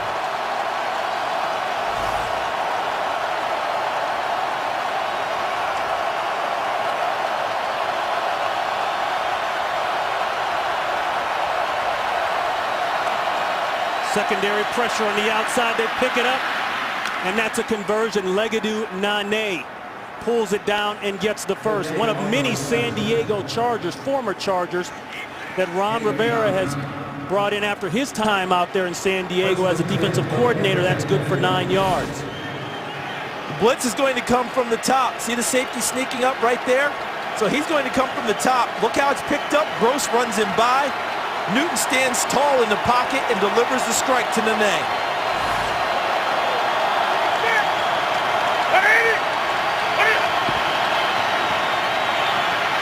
Play action fools everybody, and it's wide open backside. There goes Shockey. He's got the first as he works inside the 25-yard line. Shockey has been hot today. That's good for 25. How about the misdirection again? Because they send all flow to the right side.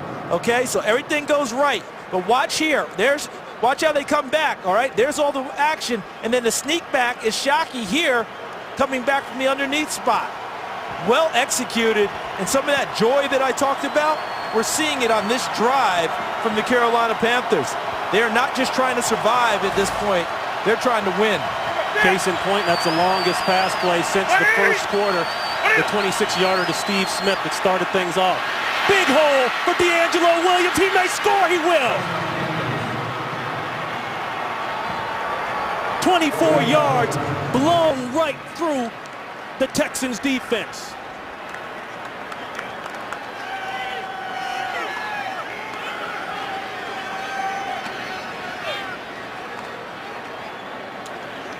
So Williams, how about that? Back-to-back runs, one last week, now this week. Look at the side of the line. There's Handgartner 63 folding around. Look how they've sealed everything here. You get Handgartner here, that gives you the alley right there. He had a 74-yard touchdown last week. Now in the fourth quarter, he answers with a 24-yard touchdown. 7 plays, 80 yards. So much for Carolina not being able to score in the fourth quarter. Maybe, just maybe, they've changed things around.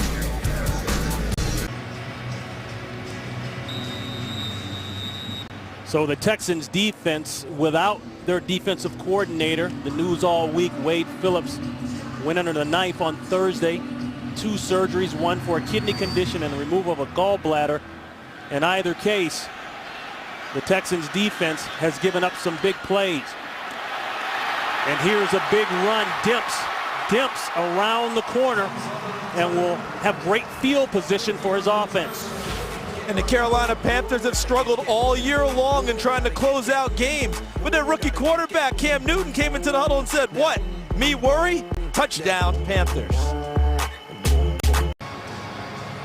Godfrey shaken up there. You see him on the left. They have had to switch DBs throughout the game, and that return by Dimps, 50 yards, the longest of the season, at a pretty good time for the Texans. Play action pass. Dig route, middle of the field. It's wide open. Jacoby Jones. For an injury update, let's go down to Drea Avens. Hi, Ron. Well, a couple of...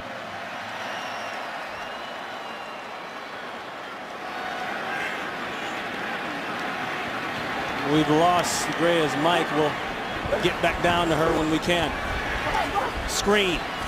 Foster, a little spin move. Boy, that was nice. And plenty of daylight.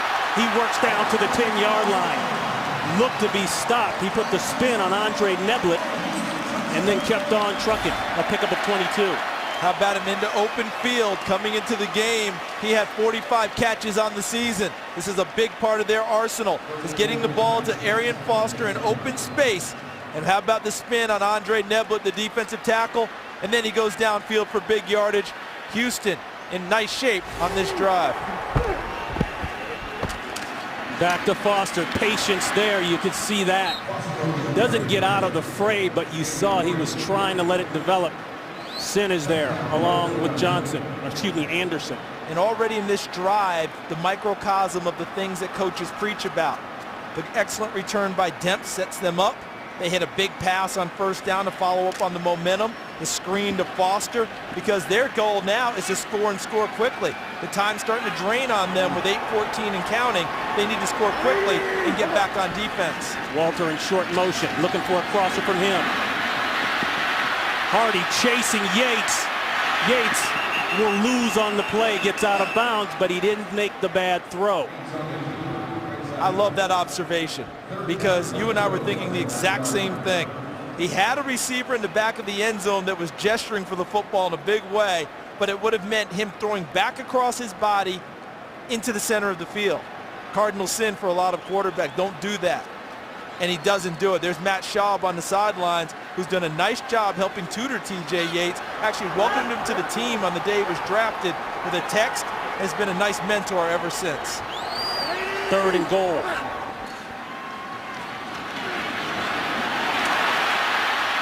Throws it late, and there's the pick you were talking about, Charles. James Anderson with his second interception of the year, and what a time to have a pick on both sides. That's the second of the day for Yates. And it was late and back into the center of the field, which I know coaches talk about all the time. You better be perfectly sure before you make that type of a throw. Gary Kubiak going to have to do a little bit of tutoring. But let's take a look at what he's looking at. Walter, 83 in the slot. Jones, 12 from the outside. Daniel, 81. Hey, Daniel's 81. And he tries to throw it to Jones. And really, he's double covered in there. James Anderson there. Pulls it down on the first one, approaches the line of scrimmage, sees Jones, sees the flash of color he wants, but misses the white jerseys. And for Anderson, the team's leading tackler, he's been one of the backers that have had to step up and step in with the injuries they've had throughout the season.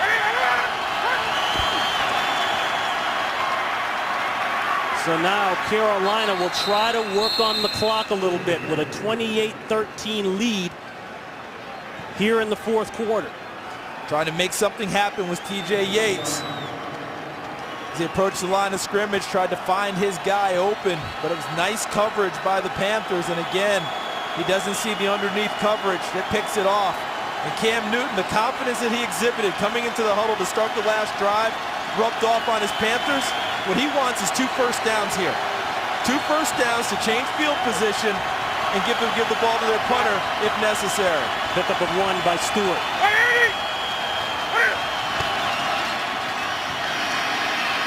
Stewart again, maybe 1.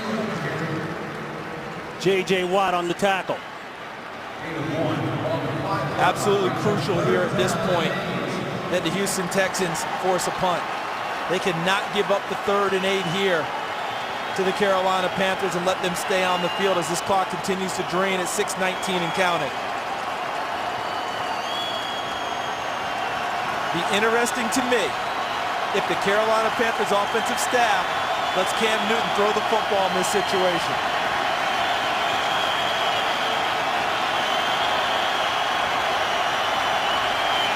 Third and 8. They will not let him throw. They'll let him run. And I think he got the first down. You draft a Heisman Trophy winner first overall. He's got the credit for winning several national championships from high school on. Why not put it in his hands at a crucial moment? But we'll measure for it. New phenomenon in the NFL because you hear about it with Tebow, and rightly so. Cam Newton the same way. What if your quarterback is your best short yardage runner? And that wasn't a short yardage play, but to get the first down, see, it's not a short yardage play until right now. Because now to get the first down, he had to finish the run to have a chance to get the first down with some power, and it appears that he got it. He got it easily. See, so when you've got your quarterback as your short yardage runner to pick it up when you need it, that's a new dimension in the NFL now. We're seeing the new wave. Cutting edge right here, and we're watching it in person and live. We're number 1 in Carolina. Right, you've always had to deal with the speed and elusiveness of Michael Vick, who could throw. Randall Cunningham, right? You know, you go on Donovan McNabb, but I'm talking about guys finishing runs in short yardage goal line situations. You don't. That's very unusual for quarterbacks. An interim defensive coordinator for the Texans, Reggie Herring, expressed those views on Friday to us, and that's what made this matchup so difficult. Stewart will remain as the tailback. And I'm sure one of his objectives is to hold on to the football. Well, this January, Fox returns to the Octagon with an incredible UFC Fight Night triple-header. Headlined by former light heavyweight champion Rashad Evans and undefeated Phil Davis, plus 2 explosive middleweight bouts. We'll add on. The UFC Fight Night triple-header is live from Chicago on Saturday, January 28th at 8 p.m. Eastern on Fox. Now they're going to bleed the timeouts on the Houston Texans. They can't wait for another drive to try and get things stopped. They have to use them. They already had 1 timeout gone to start this drive. They just used the second one of the half. You see Mike Shula, the quarterback's coach, talking to Cam Newton, who's done a terrific job working with Cam and bringing him along. Look at the second half offense. Nothing done in the first 3 drives. 12 yards on 12 plays. The last 2, 92 yards, a touchdown, 11 plays, and a lot of it powered not just by the play of Cam Newton, I don't believe, but by the attitude he brought into the huddle about let's go and play to win, not just play to survive this half. Second down and 8. Here's the bootleg. Crosser, and it's complete. There goes Steve Smith. Steve Smith has been relatively quiet since the first half. Not quiet anymore. That's a big first down. Not only is it a big first down, that's a big-time shot. Because look at this coverage. Look at that ball. That is not bad coverage. And most quarterbacks, with their coach's blessing, would never have thrown that football. They would have said, hey, no problem. Right. Take sure you take care of it. Let's not get an interception deep. But with the arm of Cam Newton, the confidence, Steve Smith, one of the top receivers in the game, saying, give it to me. He put it on him in a big way. First down, Carolina Panthers. 22 yards, and more importantly, the final timeout taken by the Houston Texans. Now, for Houston, this is a big game. They all are from this point on, even though they have wrapped up the division, because they want to get home field. They're in a situation with Baltimore, who's beaten them already this season, in New England. They need each of those teams to lose one game, provided they do their part and win out. And they'll be looking hard at what happens with New England and Denver today, won't they? To see how that game comes out. Boy, and things starting to open up now for Carolina as they approach midfield. That's Stewart, and Cushing saves an even bigger run. And I believe Cam Newton is 17 yards away from the rookie record in terms of passing yardage, which would break Peyton Manning's numbers. It's amazing. He's hoping that he doesn't get those 17 yards today. He's hoping they just run the ball, run the clock out, because we spent some time with the young man. I've known him since he was at Florida. That's the first time I met him. This kid's about winning. The records, they'll come, but he cares more about the W right now. 12 yards by the last run there by Stewart. Nothing there. Well, on Friday, January 6th, is one of the most anticipated bowl games of the season. 8th-ranked Kansas State taking on 6th-ranked Arkansas. In the only Big 12 SEC showdown alive, our exclusive coverage of the 76 Cotton Bowl Classic is live from Cowboy Stadium beginning at 8 p.m. Eastern, 5 Pacific, January 6th on Fox. And I know someone that will be down there for that one. Oh, hey, you, Charles Looking forward Davis. to seeing that one. Arkansas's only 2 losses are to the top 2 teams in the nation, Alabama and LSU. Kansas State, one of their losses, Oklahoma State, who many think should be playing for a national championship. The bounce out. Williams should try to stay in bounds and doesn't. He'll go out of bounds about 2 yards short of the first down, pushed out by Danielle Manning. You were thinking that too. Yeah. The Marion Barber play kind of brings that into focus, doesn't it? I don't think the same impact here because of the situation they're in. Right. Up with a couple of scores, 3:28 to go. But now it's kind of brought into focus where people are saying, oh, go down, go down. And D'Angelo Williams, another nice game for him today with a touchdown run and helping try to close this one out for the Panthers.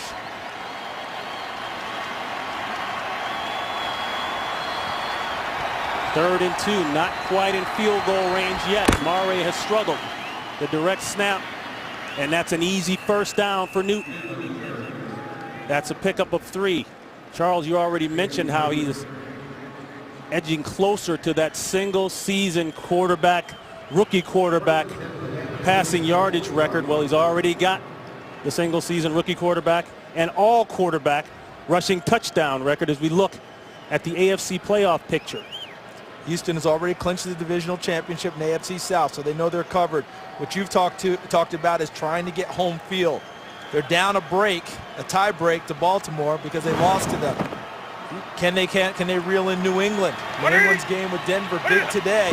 They definitely need the Denver Broncos now to help them out. Left side by Williams.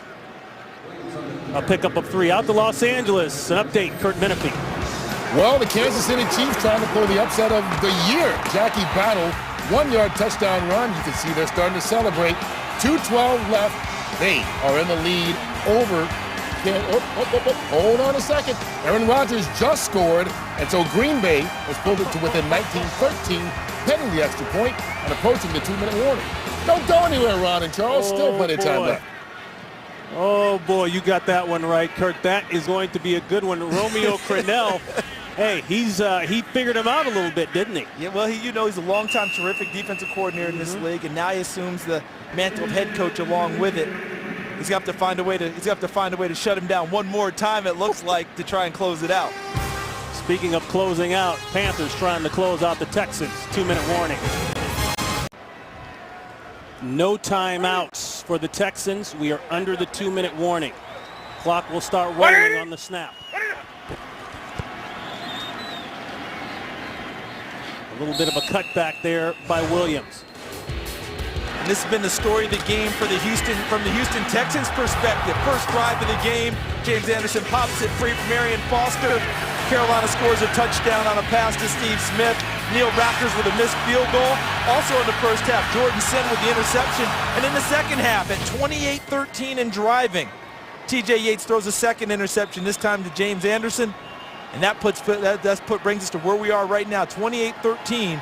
Carolina trying to close this one out. Yates will finish 19 of 30, unless he gets back on the field, that is. 2-12, no touchdowns, 2 interceptions. And that should just about do it for Carolina, a first down. Another game break out to LA and Kurt Menefee. Well, don't chalk up that first Packer loss just yet. At Kansas City, down in the fourth quarter, Aaron Rodgers scrambles and then runs it in from 8 yards out. 19-14. However, the onside kick went out of bounds, so the Chiefs have the ball. 2 minutes, 4 seconds left. But the Packers also have 3 timeouts. Ron and Charles, time permitting, we'll take your audience to the finish of that one.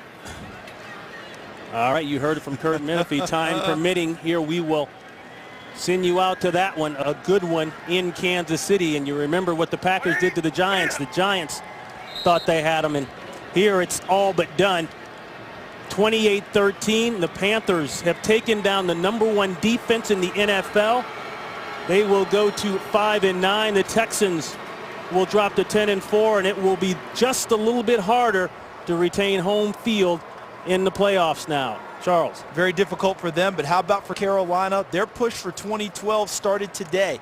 Evaluating this team, evaluating players, and they remember what you do in December and January. You have to beat elite teams in order to improve. We'll be back to wrap things up from here in Houston right after this. The final, the Panthers 28, the Texans 13.